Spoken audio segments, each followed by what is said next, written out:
canards, étris et autres crustacés qu'on retrouve sur nos côtes plutôt atlantiques. Nous allons fabriquer un casier super discount. Pour cela, nous allons utiliser un vieux pot. Alors un pot en plastique. Un vieux bout de boîte en plastique aussi. Nous allons utiliser deux caisses à linge. Par exemple, ça c'est vraiment des premiers prix et c'est 3,50 € pièce. Donc deux. Nous allons avoir besoin éventuellement d'un petit peu de corde. Alors moi j'appelle ça des... Redis les zip zip. Alors nous allons avoir besoin de zip zip ou collier collissant. Chacun appelle ça comme il veut. Et un petit peu de fil de fer. On verra pourquoi plus tard. Donc, nous allons surtout travailler sur une des caisses. Donc pour l'instant, nous mettons de côté la deuxième pour faire de la place. Et nous allons garder la caisse et le pot. L'objectif, c'est de se servir de ce pot comme d'un goulot, comme d'un entonnoir qui va permettre aux crustacés de tomber au fond de la caisse et de ne plus remonter dedans. Donc, nous avons pris un pot.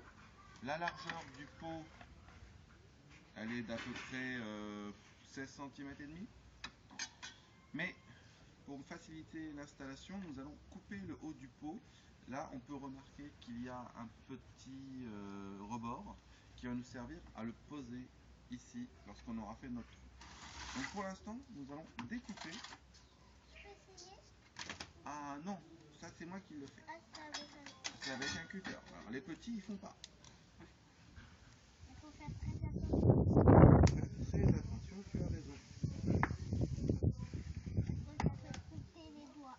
Parce que ça peut couper les doigts, effectivement. Donc aujourd'hui, on est aidé par Monsieur Tristan et Mademoiselle Océane à la caméra. Des fans de fruits de mer. On va les pêcher. On va essayer. On essaie toujours, on ne pêche pas. Parce que parfois on les attrape, parfois on les N'attrape pas. On n'attrape pas de crevettes. Les crevettes, c'est plus difficile. Mais un jour, on fabriquera aussi un piège à crevettes. On va déjà essayer celui-là. Je pense qu'il faudrait d'abord voir s'il fonctionne avant de le poster la vidéo, moi. Bah non, justement, à la fin de la vidéo, C'est fini. on proposera. Hop. Papa, il faut faire attention à ton pouce. Tu as raison. Non, tant pis pour lui, de toute façon, après. Hein. Tu sais quoi, ça, le son, bah, on va le mettre. Oui. Donc tant pis pour lui. Et... Ça sera coupé au montage. en fait, il va plus rien rester. Donc on est sérieux. Ok. D'accord? On rigole pas en plein travail. On rigole pas en plein travail. Voilà. Notre première partie est presque faite. Nous avons le haut. Papa, Oui, Tristan. il faut faire très attention. Oui. Pourquoi tu es assis sur la table? Merci. Et nous allons couper le bas aussi, parce que sinon on aura du mal à passer le couteau. Ou le homard, pourquoi pas un joli homard? Hein? Ça peut être sympa, hein? Ça va être sympa, les homard.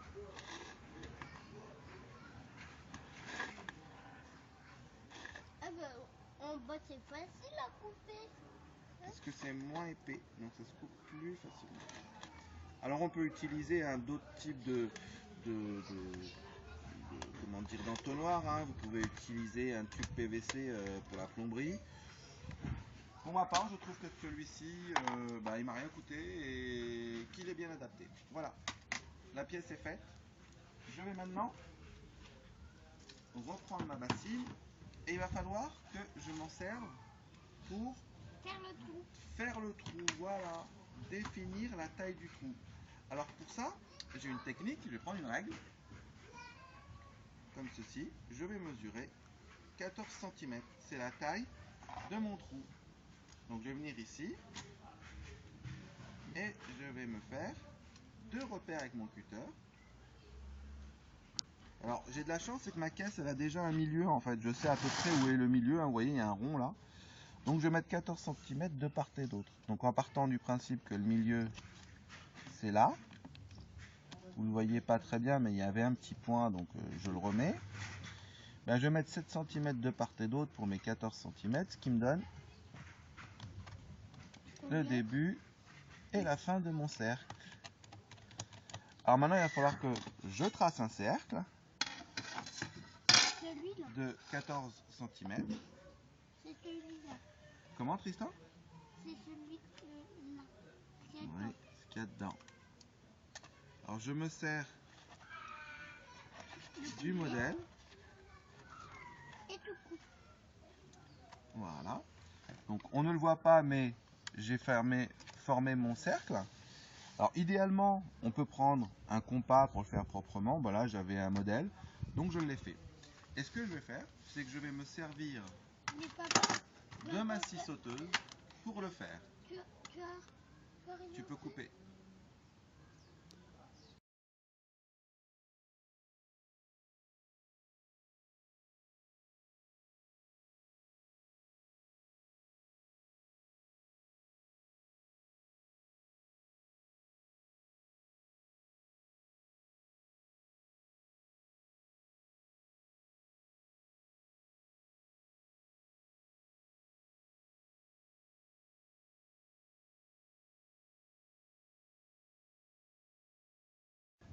Alors voilà, ça y est, hein, l'entonnoir est monté. Hein, vous pouvez voir que les colliers coulissants ont été installés. Donc maintenant, nous allons les serrer tous, un à un, puis les couper. Voilà. Et notre entonnoir sera installé. Alors, il est vrai qu'on aurait pu mettre beaucoup moins de colliers coulissants, je ne vous le cache pas. Après, c'est vous qui voyez. Hein, on a l'avantage, c'est qu'il va tenir comme ça. Voilà, voilà. Et puis, la suite arrive. À tout de suite.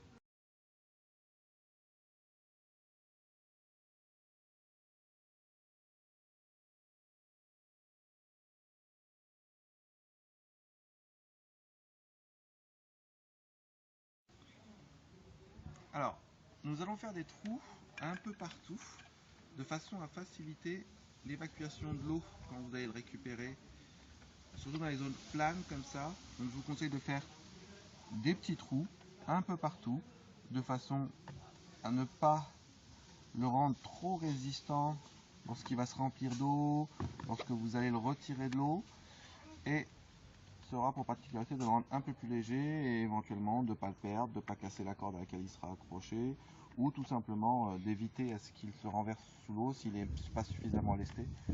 Donc voilà, je vous invite à faire plusieurs petits trous. Alors on a de la chance, il y a des trous un peu partout, des quadrillages partout du fait qu'il ait été acheté comme ça et que ce soit un modèle, on va dire, classique de bac à linge. Hein. Autre élément important sur le choix de la caisse, c'est qu'elle soit plate. Comme vous le voyez là, je peux le poser à plat sur ma table et je pourrais les emboîter parfaitement les unes au-dessus des autres. Si vous ne trouvez pas des caisses qui s'emboîtent de cette manière-là, ce que je vous conseille, c'est de prendre des caisses à linge classiques, mais vous pourrez couper les deux poignées sur les côtés de façon à les faire s'emboîter plus facilement. Ça a été un petit peu complexe au début, nous avons cherché, nous avons fini par en trouver dans un magasin discount dont je ne citerai pas le nom, et je vous ai donné le prix tout à l'heure, 3,50 €. Voilà. Cette partie est faite, nous allons la réserver et la mettre de côté. Alors, ce que nous allons faire maintenant, nous allons faire à peu près la même chose, sauf que nous n'allons pas utiliser de collier coulissant, mais nous allons utiliser plutôt du fil de fer. Pourquoi? Nous allons placer cet élément ici qui contiendra donc nos appâts.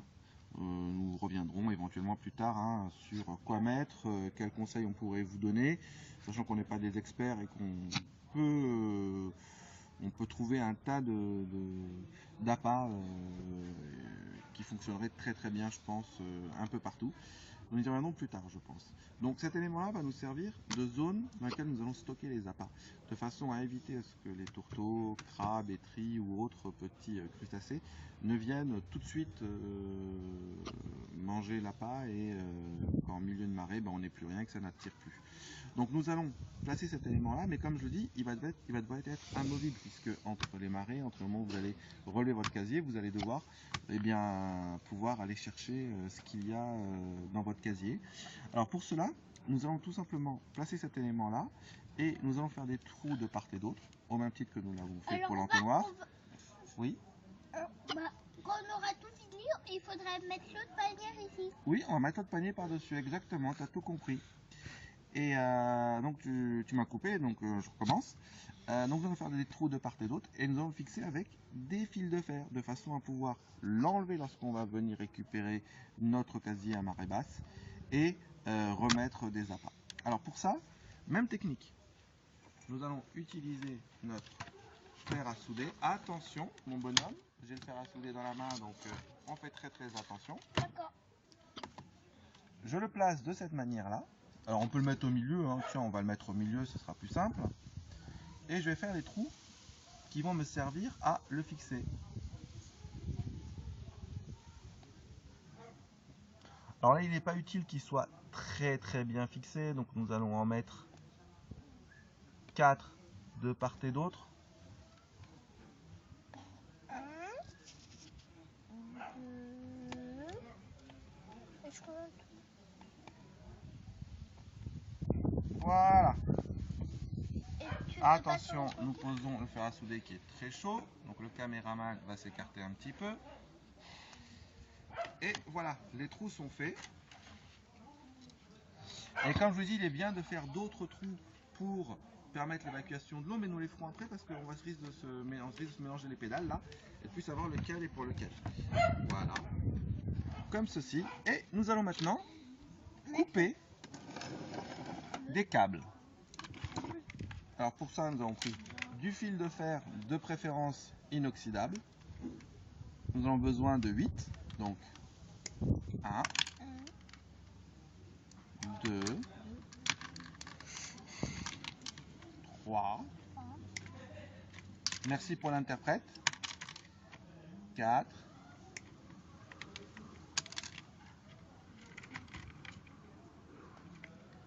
5, après 5 il y a quoi? 6, 7, et enfin 8, exactement. Et voilà, nos câbles sont prêts, nous allons les réserver pour plus tard si on en a besoin. Nous allons les mettre de côté, ici, voilà.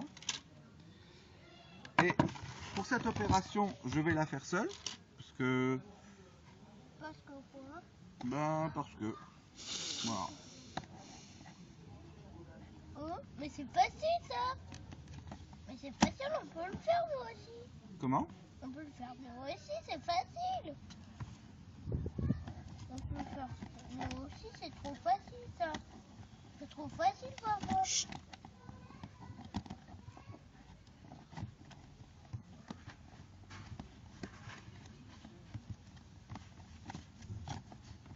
Alors, malheureusement, je crois que je me suis trompé sur la longueur de mes fils de fer. Je vais essayer d'en prendre un plus long pour réussir à faire ce que j'ai envie de faire, parce qu'apparemment, ce n'est pas bon.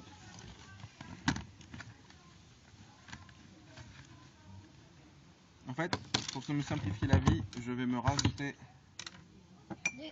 un deuxième trou de l'autre côté. Comme ceci. Jusqu'à 4? Voilà. On dirait ça fait 6. Alors c'est notre premier coup, hein, on est en live, hein, rien n'est préparé, donc on le fait.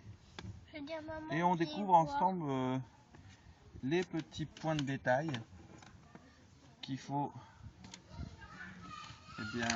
prévoir en amont.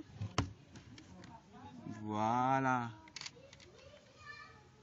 C'est très bien. Là, ça marchera nickel.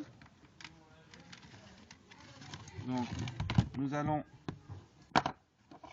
placer nos câbles ici. Vous remarquerez que ça passe très bien.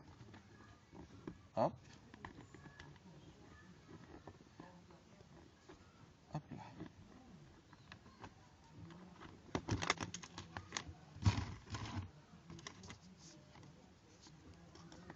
Alors on aurait pu utiliser de la ficelle, c'est vrai aussi. Mais comme je vous l'ai dit, on teste. On améliorera notre casier plus tard. Avec votre aide, j'espère. Voilà.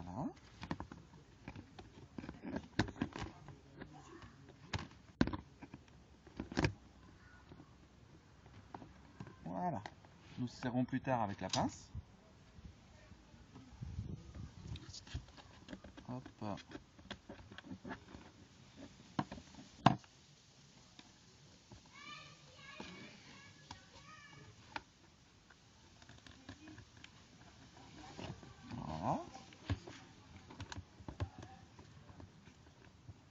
J'ai préféré mettre les boucles vers l'intérieur tout simplement, une fois qu'il sera posé en mer.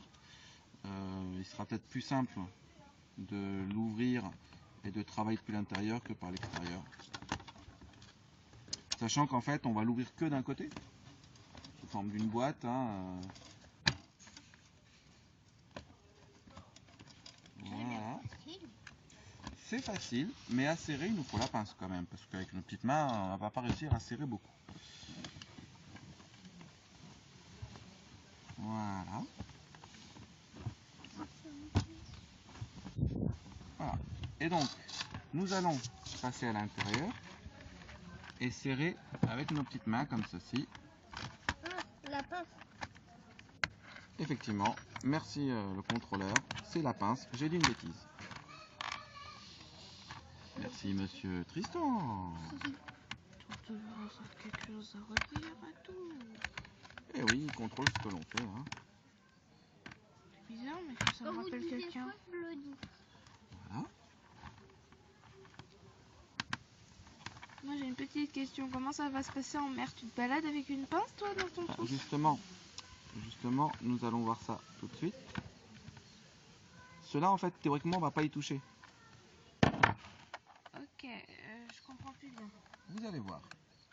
Mes petits journalistes en herbe me posent les bonnes questions et en fait j'y réponds en live en imaginant les choses parce que je suis comme eux en fait.